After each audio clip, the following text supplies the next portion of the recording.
Oke, kita akan lanjutkan untuk kuliah pada pembahasan berikutnya mengenai keanekaragaman mikrobia.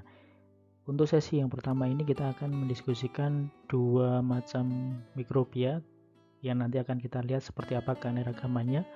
Yang pertama adalah archaea dan yang kedua adalah bakteri. Nah, selain nanti kita diskusi mengenai keanekaragamannya, kita juga akan melihat bagaimana karakteristik dari setiap jenis mikrobia tersebut. Terutama juga nanti perbedaan antara archaea dan bakteri. Dan nantinya akan kita lanjutkan perbedaan archaea, bakteri, dan dua jenis mikroorganisme atau mikrobia yang lain. Jika kita lihat dari bagian yang ada di slide ini, kita bisa melihat breakdown dari setiap jenis makhluk hidup yang ada di dunia. Seperti halnya misalnya minggu kemarin kita diskusi bahwa hanya ada 6 dunia kehidupan. 2 dunia kehidupan makroskopis yaitu plantae dan animalia, kemudian 4 dunia kehidupan mikroskopis yang dihuni oleh berbagai macam jenis mikrobia yang tergabung dari kelompok archaea, bakteri, jamur, dan juga protista. Nah, di sini kita bisa melihat pembagiannya. Jadi ada yang kelompok bakteri dan archaea yang kemudian disebut sebagai organisme kelompok prokariota. Kemudian ada kelompok eukariota yang terdiri dari animalia, plantae, kemudian fungi, dan juga protista. Nah, kemarin ada yang bertanya perbedaan prokariota dan eukariota apa? Ini hanya sebatas pengetahuan tambahan saja, karena tidak akan menjadi konsen pembelajaran kita. Jadi seperti halnya kemarin kita sampaikan bahwa perbedaan antara prokariota dan eukariota itu adalah ada dan tidak adanya atau punya dan tidak punyanya organisme tersebut membran inti pada sel yang dipunyai. Jadi kalau untuk yang prokariota adalah organisme yang mempunyai sel tanpa membran inti atau juga bisa disebut sebagai sel yang tidak memiliki sistem endomembran. Nah, ini adalah sel dari organisme-organisme sederhana, yaitu bakteria dan organisme archaea, yang dua-duanya termasuk juga kelompok mikrobia. Sedangkan kalau untuk organisme yang termasuk dalam kelompok eukariota, itu adalah organisme yang memiliki sel yang dilengkapi dengan membran inti atau sel yang dimiliki dilengkapi dengan sistem endomembran. Nah, kalau kita lihat di sini, ini gambaran dari asumsi pola kehidupan yang awal pertama kali muncul sampai kemudian berkembang menjadi 6 dunia kehidupan. Nah, ini versi ilmu pengetahuan, tidak bisa kita kemudian bandingkan dengan versi agama dan sebagainya. Nah, di sini ada LUCA. LUCA itu apa? LUCA itu adalah kependekan dari Last Universal Common Ancestor. Nah, apa itu? Kalau di dalam ilmu biologi, LUCA itu adalah leluhur universal terakhir, Last Universal Common Ancestor, atau ya kalau bahasa sederhananya adalah moyang dari segala organisme yang diperkirakan hidup miliaran tahun yang lalu, sekitar 3,6 sampai 4,1 miliar tahun yang lalu, yang menjadi cikal bakal semua bentuk kehidupan. Nah, ini hanya asumsi dalam asumsi teori dalam ilmu ya. Artinya ya apapun itu ini menjadi salah satu bahan referensi tambahan saja. Nah, kalau kita lihat juga di sini sangat jelas terlihat bahwa untuk kelompok jamur fungi ini sangat dekat kekerabatannya dengan kelompok plantae atau tumbuhan. Jadi kalau misalnya kita lihat secara mikroskopis dengan menggunakan mikroskop, kita bisa melihat bahwa fungi ini banyak yang menyerupai bentuk atau formasi sebuah tanaman atau tumbuhan. Meskipun sebenarnya secara pengelompokan fungi dan tumbuhan ini berbeda dunia kehidupan. Kemudian di sini juga kita bisa melihat kelompok bakteri dan archaea ini mempunyai cabang kehidupan yang relatif hampir sama besarnya dan yang mendekati antara bakteri dan archaea ini dibandingkan dengan eukarya yang lain. Sehingga secara mikroskopis memang antara bakteri dan archaea ini banyak persamaan, entah itu kemudian dari bentuk sel, kemudian dari organela sel, atau dari preferensi hidup, meskipun ada salah satu pembeda, yaitu yang paling utama terkait preferensi hidup spesifik dari archaea dan bakteri. Banyak archaea ditemukan di daerah-daerah yang sifatnya ekstrim, entah itu ekstrim suhu tinggi, ekstrim kadar metan tinggi, atau kemudian ekstrim kadar salinitas tinggi dan sebagainya. Inilah yang menjadi ciri khas archaea yang membutuhkan preferensi hidup yang unik dan jarang ditemui di organisme makhluk hidup yang lain. Oke, kita bahas satu persatu mengenai karakteristik dan keanekaragaman mikrobia. Yang pertama adalah archaea. Nah, archaea ini memiliki karakteristik menyerupai bakteri secara mikroskopis. Jadi kalau kita amati dengan menggunakan mikroskop antara sel archaea dan sel bakteri, kita akan sangat susah membedakan secara cepat mana yang archaea, mana yang bakteri. Nah, ada 4 ciri karakteristik archaea yang akan saya sampaikan di sini. Ini menjadi salah satu acuan kita untuk nanti pembeda dan persamaan archaea dan bakteri. Yang pertama, bahwa archaea merupakan organisme yang memiliki sel prokaryotik. Jadi seperti halnya slide sebelumnya, artinya bahwa sel yang dimiliki oleh archaea tidak mempunyai membran inti. Sama, bakteri pun juga termasuk dalam kelompok organisme prokaryotik, sehingga sel yang dimiliki bakteri pun adalah sel prokaryotik. Yang kedua adalah dinding sel yang dimiliki oleh archaea tidak memiliki peptidoglikan. Nah, ini hanya untuk tambahan informasi saja, karena urgensinya juga nanti mungkin tidak terlalu kita bahas secara detail juga ke belakang untuk implementasi di mikrobiologi industri pabrik gula maupun kelapa sawit. Nah, peptidoglikan ini apa? Kalau teman-teman mungkin browsing atau cari di referensi, peptidoglikan atau murein, karena ada orang juga menyebutnya sebagai murein, adalah senyawa penyusun pada dinding sel bakteri. Sehingga tidak ada kita temukan peptidoglikan di sel archaea. Nah, peptidoglikan ini biasanya terdiri dari senyawa gula, karbohidrat, dan juga protein atau peptida. Dan ini menjadi salah satu pembeda antara archaea dan bakteri, di mana archaea tidak mempunyai peptidoglikan, sedangkan bakteri pasti memiliki peptidoglikan ini atau murein. Kemudian yang ketiga adalah bahwa archaea kebal terhadap beberapa antibiotik yang berpengaruh pada bakteri, tetapi sensitif terhadap beberapa antibiotik yang berpengaruh pada eukarya, organisme eukarya, misalnya fungi, protista, gitu kan. Nah, ini juga menjadi salah satu pembeda antara archaea dengan bakteri.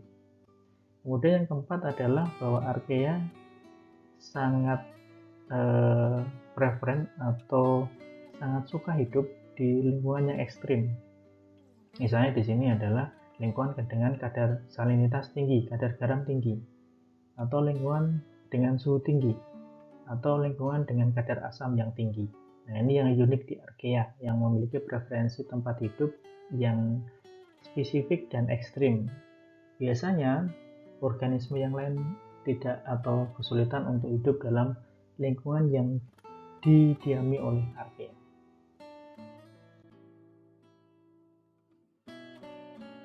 Pada awalnya, archaea ini merupakan salah satu anggota dari dunia prokariota yang mempunyai ciri belum mempunyai pembagian ruang atau kompartementasi yang jelas di antara komponen-komponen selnya. Nah, sehingga semua komponen selnya termasuk bahan genetiknya, RNA, DNA ya, terletak di dalam membran sitoplasma. Nah, sebagian besar archaea tidak berbeda nyata ketika kita amati menggunakan mikroskop, terutama mikroskop cahaya, bahkan dengan resolusi yang paling tinggi sekalipun. Nah, padahal kalau misalnya secara biokimia dan genetik mereka berbeda dari bakteri yang sebenarnya atau eubacteria yang nanti akan kita bahas setelah archaea kita selesaikan untuk diskusikan.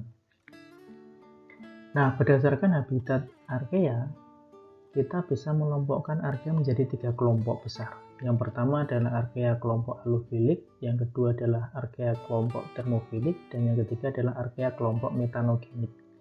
Nah, tiga kelompok archaea ini mempunyai masing-masing habitat yang ekstrim, halofilik, termofilik, metanogenik. Nah, halofilik ini adalah archaea yang dia bisa hidup dengan baik, dengan optimal pada kondisi salinitas tinggi. Kemudian kalau termofilik adalah archaea dengan kelompok yang memang bisa hidup dengan optimal, dengan baik pada suhu tinggi. Sedangkan untuk kelompok metanogenik adalah kelompok archaea yang bisa hidup dengan baik, tumbuh dengan baik pada kondisi kadar metan tinggi, pada lingkungan dengan kadar metan dan yang tinggi. Oke, kita coba bahas satu persatu ya secara cepat.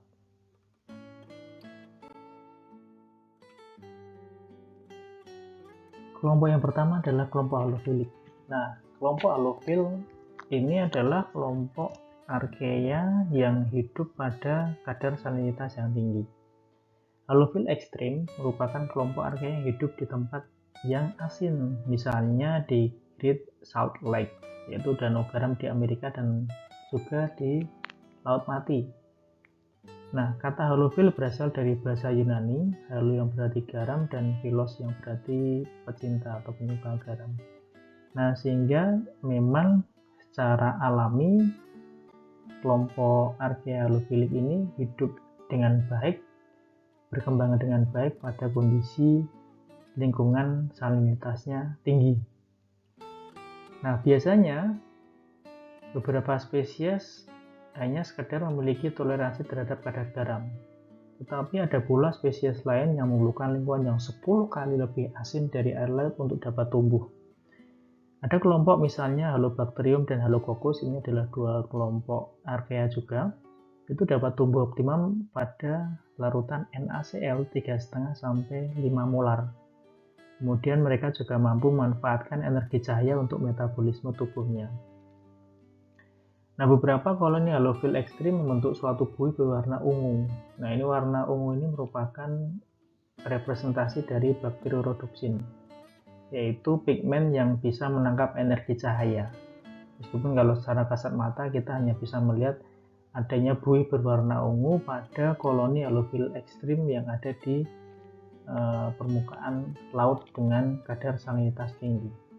Nah, ini biasa kita jumpai secara nyata ya, kalau misalnya kita browsing di internet atau melihat berita, ada beberapa permukaan air laut yang timbul warna ungu. Ini sebenarnya warna dari bakteriorodopsin, yaitu pigmen yang dipakai oleh archaea halofil ini untuk menangkap energi cahaya untuk metabolisme dalam tubuhnya atau dalam selnya.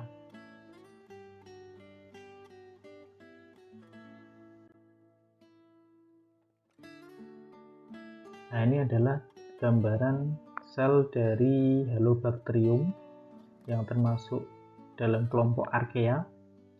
Untuk gambar yang kiri adalah Halobacterium salinarum, kemudian yang sebelah kanan ini juga sama, Halobacterium salinarum.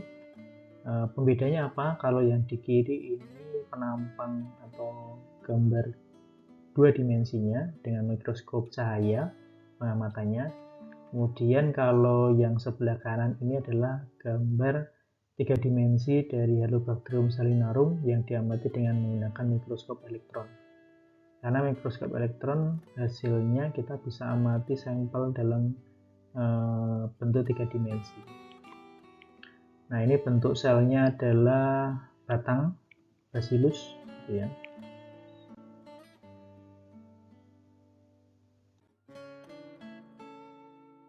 Kemudian ini adalah representasi gambaran dari bakteriorodopsin yang kita bahas di slide sebelumnya.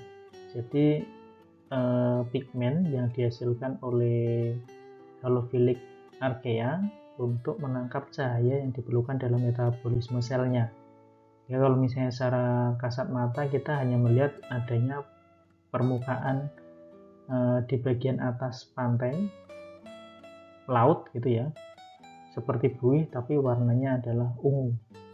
Ya, meskipun kalau di sini ada yang ungu ke arah pink gitu ya. Nah, ini adalah bakteri rhodopsin yang dihasilkan oleh kelompok Halophilic archaea, terutama dari jenis Methanosarcina masei. Kalau yang sebelah kiri itu adalah representasi makroskopisnya, secara kasat mata kita lihat. Kemudian yang sebelah kanan ini adalah pengamatan morfologi selnya kalau kita amati dengan menggunakan mikroskop. Ini juga gambaran dari bakteri rhodopsin yang dihasilkan oleh Halophilic archaea yang difoto dari Chatham Lake, Australia. Dan untuk penghasil bakteri rhodopsin adalah dari jenis Halobacterium ya. Spesiesnya adalah Halobacterium halobium. Ini yang sebelah kiri adalah gambaran makroskopisnya, kasat mata kita lihat secara langsung. Yang terlihat hanya permukaan danau ini ya, yang terlihat berwarna ungu. Kemudian yang sebelah kanan ini adalah pengamatan mikroskopis dari Halobacterium halobium yang diperlihatkan selnya berbentuk batang bacillus.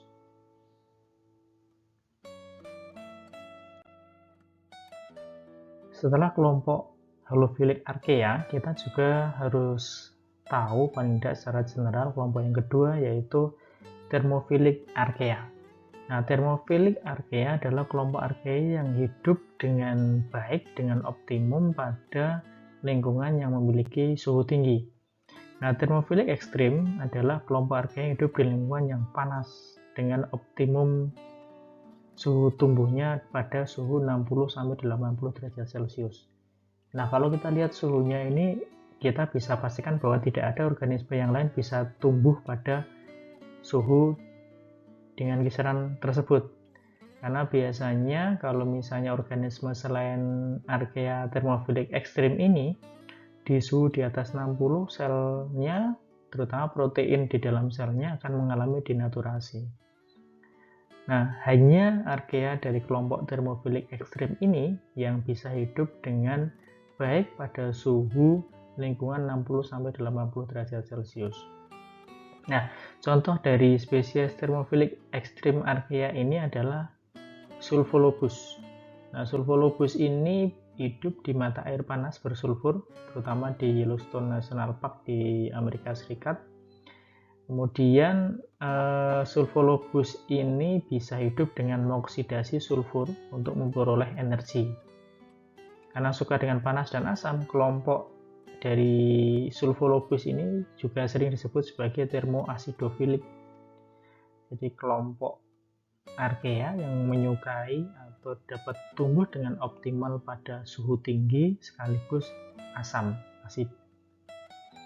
Nah, jenis lain yang memetabolisme sulfur adalah organisme prokaryotik yang hidup pada air bersuhu 105 derajat Celcius.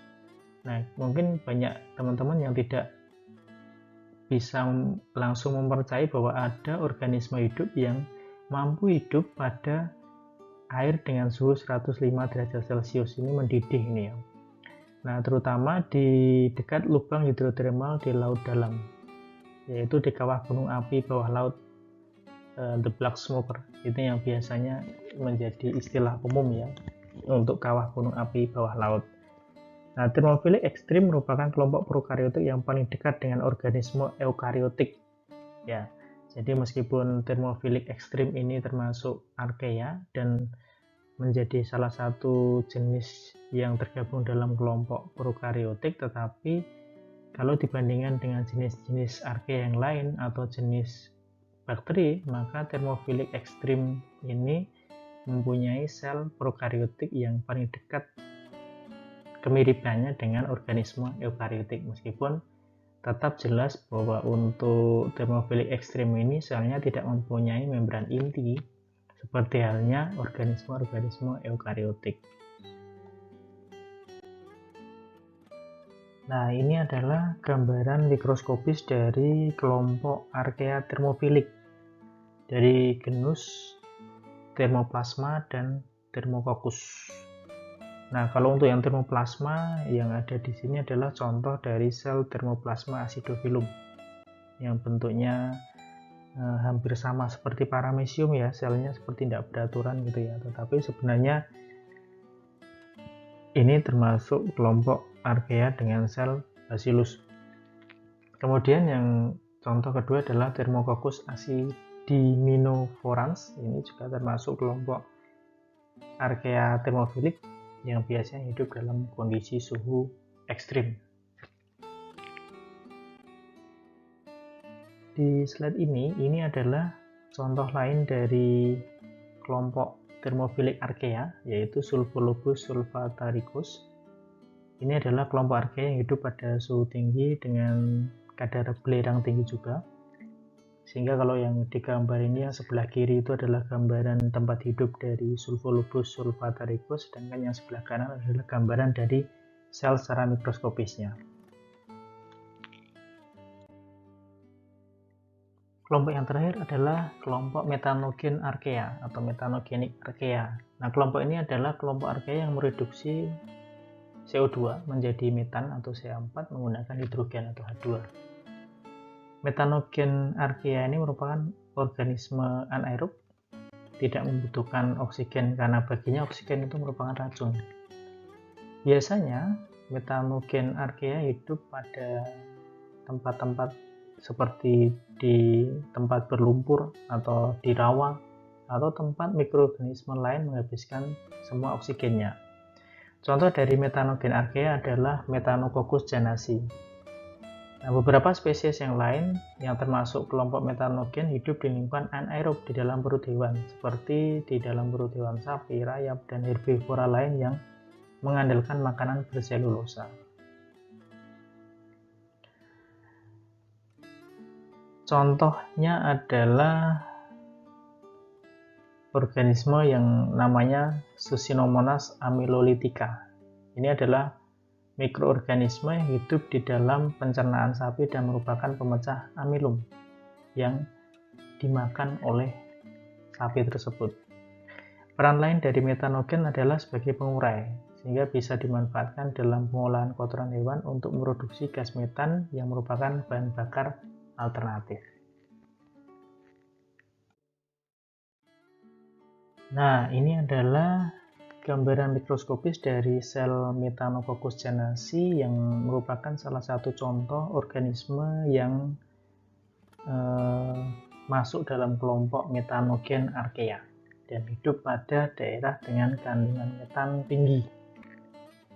Nah, meskipun contoh yang lain juga banyak, paling tidak ini gambaran salah satu contohnya yang memang secara alami maupun buatan bermanfaat dalam proses pembuatan metana. Oke, ini adalah gambaran karakteristik dan keanekaragaman Archaea yang patut atau paling tidak kita ketahui sebagai pemahaman awal kita nanti untuk membedakan dengan kelompok jenis mikroorganisme yang lain. Nah, di bahasan berikutnya kita nanti akan membahas mengenai karakteristik dan keanekaragaman bakteria. Silakan dipahami, kemudian silakan dicermati. Apabila nanti ada pertanyaan terkait keanekaragaman dan karakteristik Archaea, teman-teman bisa drop chat di @link atau menghubungi via WhatsApp langsung. Oke, kita akan lanjut di pembahasan berikutnya mengenai keanekaragaman dan karakteristik bakteria di pertemuan yang selanjutnya. Terima kasih.